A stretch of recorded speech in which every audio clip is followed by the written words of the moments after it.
بسم اللہ الرحمن الرحیم۔ اب میں بلا تاخیر قائد ابن قائد اور عظیمت مسلک اہل حدیث اور للکار اہل حدیث حضرت مولانا علامہ ابتسام الہی ظہیر کو دعوت دیتا ہوں کہ وہ سٹیج پہ تشریف لائیں اور اپنا خطاب مستطاب ارشاد فرمائیں۔ حضرت مولانا علامہ ابتسام الہی ظہیر حفظہ اللہ تعالی۔ نحمدہ ونصلی علی رسولہ الکریم۔ بسم اللہ الرحمن الرحیم۔ ومن یطع الرسول فقد اطاع اللہ۔ حضرات گرامی قدر، یقیناً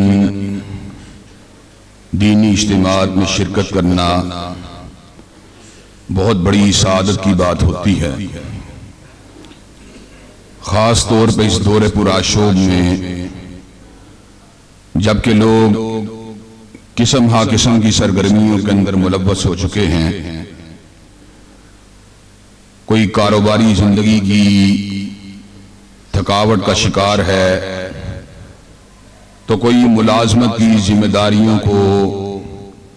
نبھانے کے بعد مسجد میں آ کر فقط نماز ادا کرنے کی حد تک، اور وہ بھی سعادت مند ہوگا، وگرنہ ایک بہت بڑی تعداد اپنے گھروں کے اندر بھی نماز کو ادا کرنے سے غافل ہو چکی ہے۔ ایسے عالم میں کہ جب لوگ میلوں ٹھیلوں پر خرافات اور وقت کو ضائع کرنے والی تقریبات اور تفریحات میں اپنے وقت کو بتا رہے ہیں، الحمدللہ ثم الحمدللہ، ہم آج سندر کے اس مقام کے اوپر اللہ تبارک و تعالیٰ اور اس کے حبیب علیہ السلام کی بات کرنے اور ان کے ارشادات عالیہ کا ذکر کرنے کے لیے جمع ہوئے ہیں۔ حضرات گرامی قدر، ویسے تو ہر دینی تقریب اور اجتماع میں شرکت کرنا میں اپنے لیے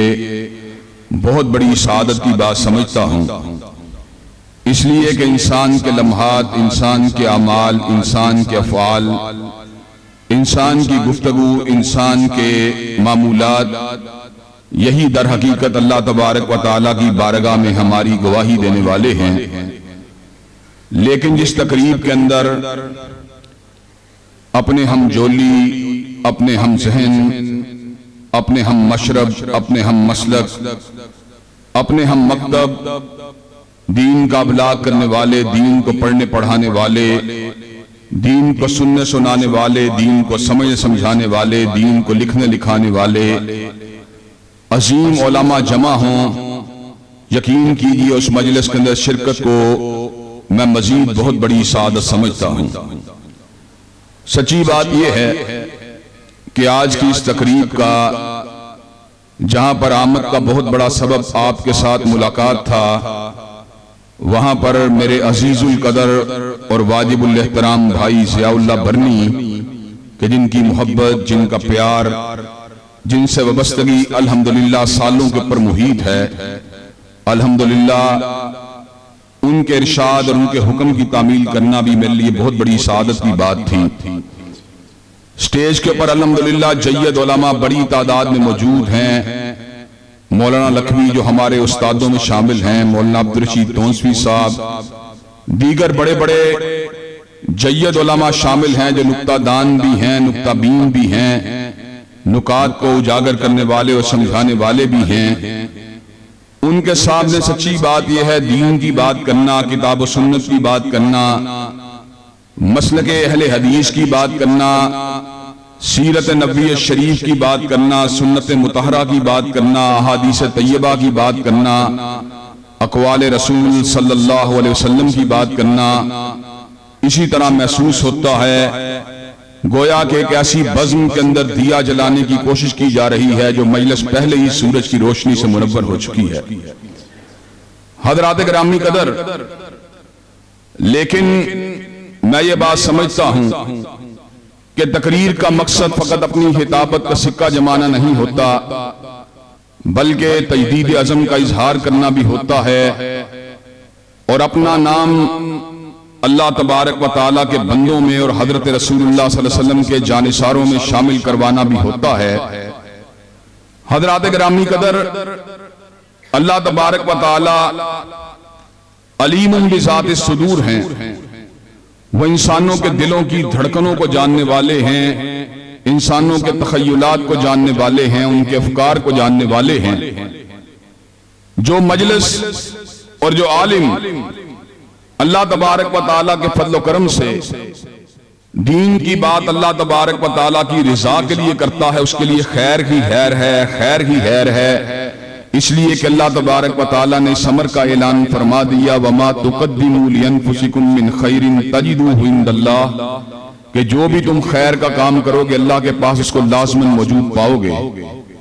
اور حضرات گرامی قدر، اللہ تبارک و تعالیٰ سے باوفا نہ کوئی ساتھی ہے اور نہ کوئی پروردگار ہے، نہ کوئی بادشاہ ہے، نہ کوئی والی ہے اور نہ کوئی ولی ہے۔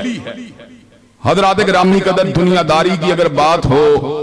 تو انسانوں کی بہت سی خوشامدیں، بہت سی تعریفات، بہت سی باتیں رائگاں چلی جاتی ہیں، لیکن خلوص سے کی ہوئی عبادت اور خلوص سے کہی ہوئی بات اور خلوص سے کہے ہوئے الفاظ وہ کبھی رائگاں نہیں جاتے۔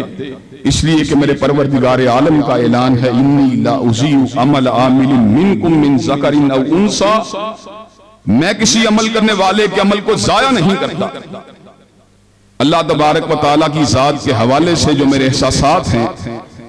ہر عالم کا یقیناً اللہ تبارک و تعالیٰ کی وحدانیت کے اوپر، اس کی یکتائی کے اوپر، اس کی تنہائی کے اوپر پورا انمٹ اور کامل یقین ہے، لیکن کبھی کبھار احساسات جن کا تعلق جذبات کے ساتھ ہوتا ہے، حضرات گرامی قدر، ان احساسات کی کیفیت حالات کے ساتھ، واقعات کے ساتھ، مواقع کے ساتھ بدلتی رہتی ہے۔ حضرات گرامی قدر، میں ان لوگوں میں شامل ہوں جن کا اللہ تبارک و تعالیٰ کی ذات کے بارے میں احساس ہمیشہ جس کا غلبہ رہا وہ یہ ہے، انت اہل الوفاء والحق، کہ اللہ تبارک و تعالیٰ سے باوفا کوئی بھی نہیں ہے۔ زندہ باد کے نعرے لگانے والے اور اہلاً و سہلاً مرحبا کہنے والوں کو کبھی کبھار بسد کوشش کبھی اپنے لیڈروں سے، چاہے وہ مذہبی ہوں یا سیاسی ہوں، خیر نہیں ملتی، لیکن حضرات گرامی قدر، رات کی تنہائی میں تنہا تہجد کے لیے کھڑے ہونے والے کی جھولی میں رحمتیں ضرور گرتی ہیں۔ حضرات گرامی قدر، اللہ تبارک و تعالی انسان کے ذرہ برابر عمل کو ضائع نہیں فرماتے، چنانچہ جہاں بھی خیر کی بات ہو، جہاں بھی اللہ کی بات ہو، جہاں بھی پیغمبر زمان کی بات ہو، وہاں پر اللہ تبارک و تعالیٰ کے فضل و رحمت سے، پورے خلوص نیت سے اپنے دل کے دکھڑے کو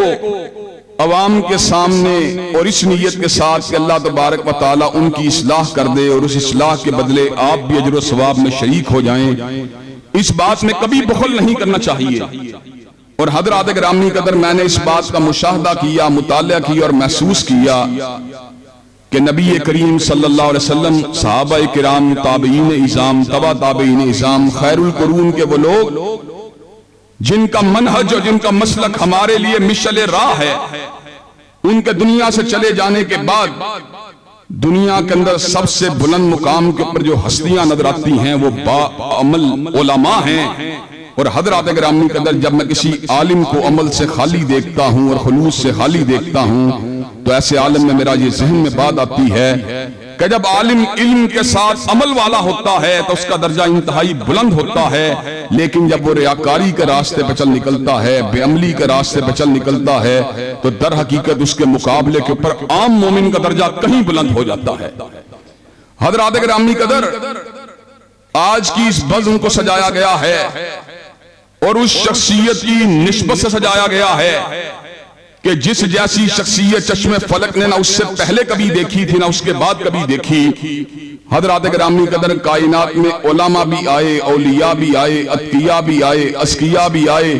صدیقین بھی آئے، شہداء بھی آئے، صلحاء بھی آئے، حتیٰ کہ اللہ کے نبی بھی آئے، رسول اللہ بھی آئے، اولو العزم رسول بھی آئے، لیکن مدد الدہور وما اتینا بمثلہ ولقد اتی فعجزنا عن نظرائہ، کہ مدتیں بیت گئیں مگر کالی کملی والے جیسا کوئی نہیں آیا۔ اور جب کملی والے آقا آگے اس بات کا اعلان کر دیا گیا اب ان جیسا کائنات میں کوئی اور آ سکتا ہی نہیں ہے۔ حضرات گرامی قدر، اللہ تبارک و تعالی خالق کل شیء ہے اور مالک کل شیء۔ اللہ تبارک و تعالی جب کوئی تخلیق کو، جب کسی مخلوق کو پیدا کرتے ہیں تو اللہ تبارک و تعالی پہلی بات تو یہ ہے اس میں کوئی سکم نہیں رہنے دیتے، اس میں کوئی کمزوری اور ابہام نہیں رہنے دیتے، اور ساتھ ہی ساتھ اللہ تبارک و تعالی اس کی تشنگی کو پورا کرنے کے لیے ضروریات کا بھی بہترین طریقے سے انتظام فرما دیتے ہیں۔ چنانچہ اللہ تبارک و تعالی نے کیا کیا، حضرت انسان کو یہ شرف دیا، لقد خلقنا الانسان فی احسن تقویم، کہ اس کو بہترین تقویم میں پیدا کیا، اور پھر ثمر کا بھی اعلان فرما دیا، هو الذی خلق لکم ما فی الارض جمیعا، کہ ہم نے زمین میں جو کچھ بھی موجود ہے اس کو تمہاری ضیافت تباہ کے لیے بنا دیا۔ حضرات گرامی قدر، اللہ تعالیٰ نے ہمارے کھانے کے لیے گندم کو پیدا کیا، اناج کو پیدا کیا، چاول کو پیدا کیا، اللہ تبارک و تعالیٰ نے سبزیوں کو پیدا کیا، پھلوں کو پیدا کیا، اللہ تبارک و تعالیٰ نے تن کو ڈھانکنے کے لیے لباس کو پیدا کیا، اللہ تبارک و تعالیٰ نے دل کی دھڑکن اور نظر کی ٹھنڈک، جگر کے قرار بیٹوں کو پیدا کیا، بیٹیوں کو پیدا کیا، شریک زندگی کو پیدا کیا، اور گھروں کو دار سکونت بنا کر، واللہ جعل لکم من بیوتکم سکنا، ہمارے گھروں کو ہمارے لیے دار سکونت بنا دیا، دار قرار بنا دیا۔ حضرات گرامی قدر، اسی پروردگار عالم نے ایک اور عظیم الشان احسان یہ کیا کہ جس نے جسم کی ضروریات کو پورا کرنے کے لیے لوازمات کو پیدا کیا، وہاں پر اس نے روح کی ضروریات کو پورا کرنے کے لیے انبیاء کو مبعوث فرما دیا۔ اور حضرات گرامی قدر، یہ اعزاز فقط کائنات میں انبیاء کو حاصل ہے کہ حالت بیداری کے اندر اللہ تبارک و تعالیٰ نے پردے کی اور سے یا بغیر پردے کے ان سے کلام کیا ہے۔ بغیر پردے سے مراد حقیقی اور ٹھوس حجاب کی عدم موجودگی نہیں، بلکہ جس طرح اللہ تبارک و تعالیٰ نے کوہ طور کے اوپر حضرت موسیٰ سے کلام کیا بغیر کسی فرشتے کو بھیج کر، اور معراج کی رات حضرت رسول اللہ سے کلام کیا بغیر کسی فرشتے کے۔ یہ اعزاز اگر حاصل ہوا تنہا انبیاء کو حاصل ہوا کہ ما کان لبشر ان یکلمہ اللہ الا وحیا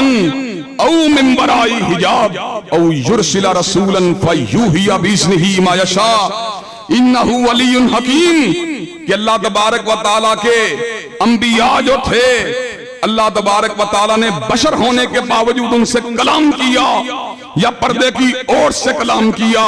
یا کسی فرشتے کو بھیج کے کلام کیا، یا ان کے اوپر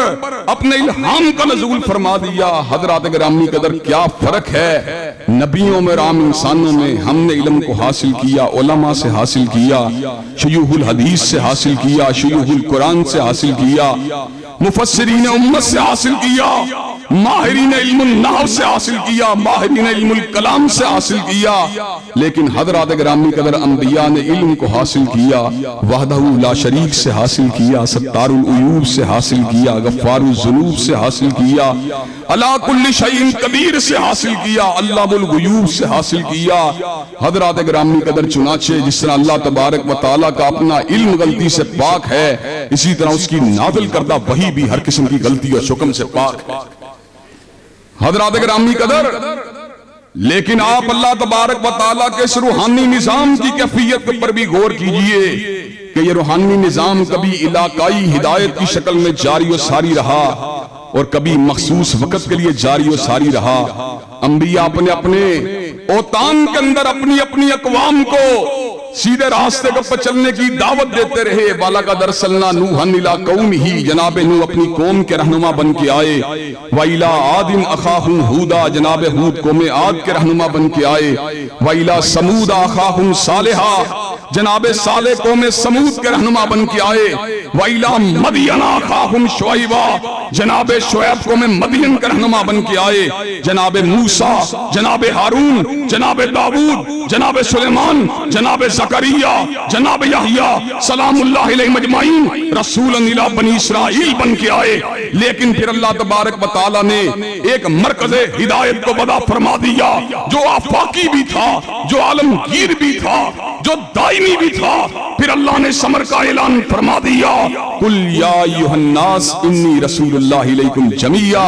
کائنات کے لوگوں سن لو, آج وہ آیا ہے جو فقط عربیوں کا بڑا بن کے نہیں آیا, حجازیوں کا بڑا بن کے نہیں آیا, قریشیوں کا بڑا بن کے نہیں آیا, مکیوں کا بڑا بن کے نہیں آیا, ایک عشرے کا بڑا بن کے نہیں آیا, ربع صدی کا بڑا بن کے نہیں آیا, نصف صدی کا بڑا بن کے نہیں آیا, ایک صدی کا بڑا بن کے نہیں آیا, 5 صدیوں کا بڑا بن کے نہیں آیا, بلکہ آج وہ آیا ہے جو سارے زمانوں کا بڑا بن کے آیا, سارے مکانوں کا بڑا بن کے آیا. حضرات گرامی قدر, پھر اللہ تبارک و تعالیٰ نے اس کو مرکز ہدایت بنا دیا اور ہدایت کی شاہراہ کا امام اور ہدایت کی طرف دعوت دینے والا اپنا آخری رسول بنا دیا. ایک رسول کے بعد پہلے تو رسول اللہ آتے رہے, لیکن جب میرے نبی کی باری آئی اللہ نے سمر کا اعلان فرما دیا. اور اہل الحدیث کے عقیدے کے ابلاغ اور اظہار کے لیے میں اللہ کے فضل و کرم سے جامعہ ابن تیمیہ میں اپنے بزرگوں, اپنے بھائیوں, اپنے اکابر علماء کی موجودگی کے اندر ڈنکے کی چوٹ اپنے عقیدے کو بیان کر دینا چاہتا ہوں. ما کان محمد ابا احد من رجالکم ولکن رسول اللہ وخاتم النبیین. حضرات گرامی قدر, جب حضرت رسول اللہ کی باری آئی اللہ نے سمر کو واضح فرما دیا. حضرات گرامی قدر, خطابت کی زبان کے اندر حضرت رسول اللہ کے بعد جو بھی دعوی نبوت کرے, چاہے مسیلمہ کذاب ہو, چاہے اسود انسی ہو, چاہے راشد الخلیفہ ہو, چاہے علی جا محمد ہو, چاہے حسین علی مازن دانی ہو, چاہے علی محمد باب ہو, چاہے غلام احمد قادیانی ہو, چاہے احمد عیسیٰ ہو, چاہے یوسف کذاب ہو, جو بھی حضور کے بعد دعوی نبوت کرے گا اس پہ لعنتیں برستی رہیں گی, مگر حضور کے بعد کوئی نیا نبی نہیں ہو سکتا. حضرات گرامی قدر, یہ اعزاز اگر حاصل ہوا تنہا کملی والے کو حاصل ہوا. اور چلتے چلتے ڈکیتوں کی ایک مکاری سے بھی آپ کو آگاہ کر دینا چاہتا ہوں. ختم نبوت کے ڈاکو سیدنا عیسیٰ علیہ السلام کے نزول سے ایک دلیل کو پکڑنا چاہتے ہیں. اگر حضرت عیسیٰ علیہ السلام کائنات میں جلوہ افروز ہو سکتے ہیں تو حضور کے بعد نبی کیوں نہیں آ سکتا. حضرات گرامی قدر, حضرت عیسیٰ علیہ السلام کو نبوت حضور کے بعد نہیں ملی, بلکہ اللہ تبارک و تعالیٰ نے آپ کی نبوت کا واقعہ سورہ مریم میں بیان فرما دیا کہ جس وقت سیدہ مریم اپنی جھولی کے اندر سیدنا عیسیٰ کو اٹھائے ہوئے آئیں تو بستی کے لوگوں نے کہا یا اخت ہارون ما کان ابوک امرأ سوء وما کانت امک بغیہ. اے ہارون کی بہن, اے عمران کی بیٹی, نہ تیرا باپ برا آدمی تھا نہ تیری ماں نے خیانت کی تھی. فاشارت الی, اپنی انگلی کا اشارہ سیدنا عیسیٰ کی طرف فرما دیا. بستی کے لوگوں نے کہا کیف نکلم من کان فی المہدی صبیا, ہم جھولا جھولنے والے یا گود کے بچے سے کیا گفتگو کریں, کیا وہ بھی کلام کر سکتا ہے. تو سیدنا عیسیٰ نے اپنی ماں کی جھولی مبارک و مقدس و مطہر سے آواز لگائی انی عبد اللہ آتانی الکتاب وجعلنی نبیا, میں اللہ کا بندہ ہوں, اللہ نے مجھے کتاب بھی دی ہے, نبوت بھی دی ہے. حضرات گرامی قدر, سیدنا عیسیٰ علیہ السلام کو نبوت حضور کے بعد نہیں بلکہ حضور سے پہلے ملی ہے. جہاں تک تعلق ہے عقیدہ ختم نبوت کی بات کا, الحمدللہ علماء اہل حدیث کا کردار اس اعتبار سے مثالی ہے. ہم ماضی کے اندر بھی چوکٹے ختم نبوت کے دفاع کے فریضے کو سر انجام دیتے رہے, اور آج صحیح بخاری کے عنوان پہ ہونے والی اس تقریب میں حضرت خاتم النبیین کی ختم نبوت کی چوکھٹ کی چوکیداری کرتے ہوئے اس بات کا اعلان کر دینا چاہتے ہیں ہم حالات کے جبر کی پرواہ نہیں کریں گے. ہم آئین کا احترام کرنے والے ہیں, قانون کا احترام کرنے والے ہیں, اداروں کا احترام کرنے والے ہیں, لیکن جب بھی کبھی ختم نبوت کے خلاف کوئی خفیہ یا اعلانیہ سازش ہوئی انشاءاللہ ہم اللہ تبارک و تعالیٰ کے فضل و کرم سروں کے پر کفن باندھ کے نکل آئیں گے اور پاکستان کے در و دیوار کے اوپر ختم نبوت سے نعرے لگا کے چھوڑیں گے اور پرچم ختم نبوت کو لہرا کے چھوڑیں گے اور ختم نبوت کے منکرین کو انشاءاللہ مرد آباد کہہ کے چھوڑیں گے.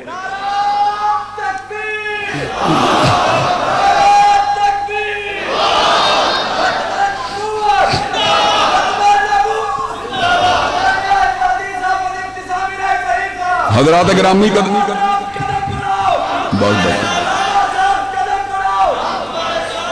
حضرات گرامی قدر الحمدللہ آج کی یہ تقریب جو صحیح بخاری کے عنوان سے ہوئی ہے۔ بخاری کیا ہے؟ حقیقت میں بخاری ایک علامت کا نام ہے، حقیقت میں بخاری ایک سمبل کا نام ہے، حقیقت میں بخاری ایک جد و جہد کا نام ہے، حقیقت میں بخاری ایک تگ و تاس کا نام ہے، حقیقت میں بخاری ایک سعی مسلسل کا نام ہے، حقیقت میں بخاری اللہ کے نبی کی حدیث کو جمع کرنے والے ایک فرد کا نہیں بلکہ ایک تحریک کا نام ہے، حقیقت میں بخاری اقوال رسول کی شمع کو فروغ فرمانے والے ایک عظیم الشان امام کا نام ہے، حقیقت میں بخاری ایک نئے عہد کا نام ہے، نئی تحریک کا نام ہے، جو کائنات کے لوگوں کو اس بات کا سبق پڑھاتا رہا کہ کائنات کے لوگوں سن لو، نجات کا راستہ، فلاح کا راستہ، سعادت کا راستہ، عروج کا راستہ، جنت کا راستہ تنہا کملی والے کا راستہ ہے۔ حضرات گرامی قدر، بخاری نے اپنی پوری زندگی کو حضرت رسول اللہ صلی اللہ علیہ وسلم کی احادیث کے مجتمع کرنے کے لیے کھپا کر ہمیں درس دیا۔ اگر میں پوری کی پوری زندگی کو حضرت رسول اللہ کے اقوال کی تحقیق کے لیے اور آپ کی تدوین کے لیے صرف کر سکتا ہوں تو میری کتاب کو پڑھنے والوں کیا تم اس کتاب کے اوپر عمل کرو؟ ایک بخاری وہ ہے جس نے پوری زندگی کو کھپا دیا احادیث کی تدوین کے لیے، احادیث کے جمع کرنے کے لیے۔ بخاری نے صبح کے دھندلکوں کو نہیں دیکھا اور کڑکتی ہوئی دوپہروں کو نہیں دیکھا،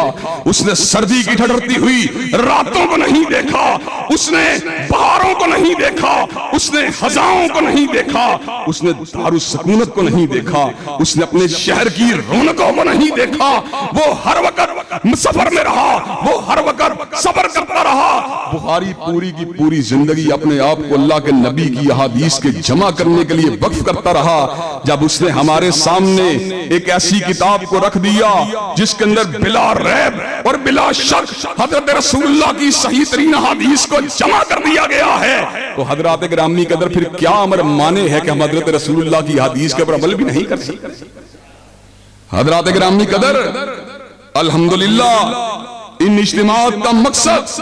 جہاں پر علم کی تدوین ہوتا ہے، جہاں پر علم کی نشر و اشاعت ہوتا ہے، وہاں میں اپنے پیش رو خطیب کی تائید کرتے ہوئے یہ بات بھی کہہ دینا چاہتا ہوں، دین صرف علم کا نام نہیں بلکہ دین تو علم و عمل کے سنگم، حسین سنگم کا نام ہے۔ اور حضرات گرامی قدر، میں علماء دین کی موجودگی کے اندر میں نے جہاں پہ ایک زاویے سے بات کی ہے، ایمان علم و عمل کے اجتماع کے ساتھ نکھرتا ہے، ترقی کرتا ہے، عروج کی طرف سفر کرتا ہے۔ عالم کا علم اور اس کا عمل جو ہے جنتی منزل کو قریب کرتا ہے۔ وہاں پر میں اپنے بھائیوں کے سامنے تحریکی اعتبار سے بھی ایک نقطے کو کھول کے رکھ دینا چاہتا ہوں۔ الحمدللہ اہل حدیث کے محققین ہر اعتبار سے اس عہد کے اندر بھی ہر اعتبار سے قابل تحسین ہیں، قابل تعریف ہیں، جنہوں نے حدیث کی نشر و اشاعت، ان کی تفسیر، ان کی شروحات کے لیے اور ان کی تدوین و تدریس کے لیے اور ان کی تحسین، تضعیف اور تصحیح کے لیے اپنی پوری کی پوری زندگیوں کو کھپا دیا ہے۔ ہم ان کو سلوٹ کرتے ہیں، لیکن میں ساتھ ہی ساتھ ایک نقطے کی بات یہ بھی کہہ دینا چاہتا ہوں، جہاں پر ہماری قوم کو علم کے ساتھ عمل کی ضرورت ہے، وہاں پر قوم کے نوجوانوں کو اللہ تبارک و تعالیٰ کے فضل و کرم سے ایمان کے ساتھ جذبات کی بھی ضرورت ہے، علم کے ساتھ جذبات کی بھی ضرورت ہے۔ حضرات گرامی قدر، جو جذبہ علم کے بغیر ہوتا ہے وہ انسان کے اندر وحشت کو پیدا کرتا ہے، اور جو علم جذبے کے بغیر ہوتا ہے وہ انسان کے اندر سمجھوتے کی صلاحیتوں کو پیدا کرتا ہے۔ لیکن جب علم اور جذبات جمع ہو جاتے ہیں تو کبھی ابن تیمیہ جیسے فرزند سامنے آتے ہیں، کبھی ابن قیم جیسے وجود سامنے آتے ہیں، کبھی اسماعیل شہید اور سید احمد جیسی ہستیاں سامنے آتی ہیں، اور کبھی حبیب الرحمن یزدانی اور علامہ شہید جیسے علماء حق سامنے آتے ہیں۔ حضرات گرامی قدر، الحمدللہ ہم نے علم کی نشر و اشاعت کے لیے بھی اپنی زندگیوں کو وقف کیا ہوا ہے اور کرنا ہے۔ ہم انشاءاللہ، بھائی ضیاء اللہ نے مجھے یہ بات بتلائی، یقین کیجئے مجھے بڑی خوشی ہوئی کہ انہوں نے یہ بات کہی کہ ہم منہج علمی کے احیاء کے لیے اپنی زندگیوں کو وقف کرنے کا ارادہ کر چکے ہیں۔ حضرات گرامی قدر، علم کے اسلحے سے لیس ہو کر جب اہل الحدیث کا فرزند میدان عمل میں اترے گا تو اس کے پاس وہ جذبہ بھی ہونا چاہیے جو چٹانوں کے ساتھ ٹکرانے کی صلاحیت کو اس کے وجود کے اندر پیدا کر دے۔ اللہ کے فضل و کرم سے جب علم اور جذبات کی قوت سے جس کے نتیجے کے اندر ایک مجاہد حق منظر عام کے اوپر آتا ہے، حضرات گرامی قدر میری قوم کے نوجوان لیس ہو کے باہر نکلیں گے تو پھر کفر کی آندیاں، پھر الحاد کے اندھیرے، پھر لا دینیت کا جو سیارات ہے انشاءاللہ وہ بدل جائے گی، اور ایمان اور اسلام کا سورج اللہ کے فضل و کرم سے پوری تمازت کے ساتھ اور آب و تاب کے ساتھ طلوع ہو جائے گی۔ حضرات گرامی قدر آج کا یہ جو اجتماع ہے الحمدللہ ہر اعتبار سے باعث برکت ہے، اس لیے کہ اس میں علم کی بات، حکمت و دانائی کی باتیں، خشیت الہی کی باتیں، حب رسول کی باتیں، اطاعت رسول کی باتیں، محدثین اعظام کی جد و جہد اور کاوشوں کی باتیں ہو رہی ہیں، اور الحمدللہ ان باتوں کو سننے کے ساتھ کہنے والوں میں اور سننے والوں میں اپنی زندگی کو گزارنے کے صحیح اسلوب کی ایک رہنمائی ہو رہی ہے۔ حضرات گرامی قدر میں آپ کے سامنے جو آیت مبارکہ میں نے آپ کے سامنے تلاوت کی تھی، اس آیت مبارکہ کی روشنی کے اندر ایک گزارش کو کر کے میں اپنی گفتگو کو وائنڈ اپ کرنے کی طرف بڑھا رہا ہوں۔ انشاءاللہ اس اجتماع کے بعد انشاءاللہ ایک اور جگہ پر وہ بھی ہمارے استاد ہیں، ہمارے بھائی ہیں، ان کے سامنے حاضری لگوانی ہے۔ حضرات گرامی قدر حضرت رسول اللہ صلی اللہ علیہ وسلم کی شان اقدس اور آپ کے مقام رفیع کے حوالے سے میں اس بات کو آپ حضرات کے گوش گزار کرنا چاہتا ہوں کہ جس طرح آپ کی محبت ہر محبت کے اوپر فائق ہونی چاہیے، اور آپ کی اطاعت اور اتباع ہر اطاعت کے اوپر سبقت اس کو لے جانا چاہیے، وہیں پر میں آپ کے سامنے اس نقطے کو بھی رکھ دینا چاہتا ہوں، جس نے کسی عالم کی بات کو ماننا اس نے عالم کی بات کو ماننا، جس نے کسی مجتہد کی بات کو ماننا اس نے مجتہد کی بات کو ماننا، جس نے کسی خطیب کی بات کو ماننا اس نے اس خطیب کی بات کو ماننا، جس نے کسی مقرر کی بات کو ماننا اس نے مقرر کی بات کو ماننا۔ لیکن کائنات میں ایک ہی ہستی ہے کہ من یطع الرسول فقد اطاع اللہ، جس نے حضرت رسول اللہ کی بات کو ماننا ہے اس نے فقط آپ کی بات کو نہیں ماننا بلکہ مالک کائنات کی بات کو ماننا۔ نعرہ تکبیر، نعرہ تکبیر، نعرہ تکبیر۔ اور حضرات گرامی قدر اس نقطے کی تھوڑی سی وضاحت بھی ہو جائے، ذات الہ ذات رسول سے جدا ہے، لیکن فرمان الہ فرمان رسول سے جدا نہیں ہے۔ علم الہی کا عالم کیا ہے؟ لا یذل ربی ولا ینسا، نہ میرا رب کبھی بھولا ہے نہ میرا رب کبھی گمراہ ہوا ہے۔ اور علم نبوت کا عالم کیا ہے؟ وما ینطق عن الہوی ان هو الا وحی یوحی، ہر شخص اپنی مرضی کے ساتھ کلام کرتا ہے، لیکن کملی والے تیری رفت کا عالم یہ ہے کہ تو جب بھی کلام کرتا ہے مالک کائنات کی وحی اور الہام کی وجہ سے کلام کرتا ہے۔ حضرات گرامی قدر الحمدللہ ای سعادت بزور بازو نیس، ہمیں جو منہج حاصل ہوا سچی بات یہ ہے زور بازو کے ساتھ حاصل نہیں ہوا، اپنے علم کے ساتھ اپنی کامیابی کی نسبت کرنا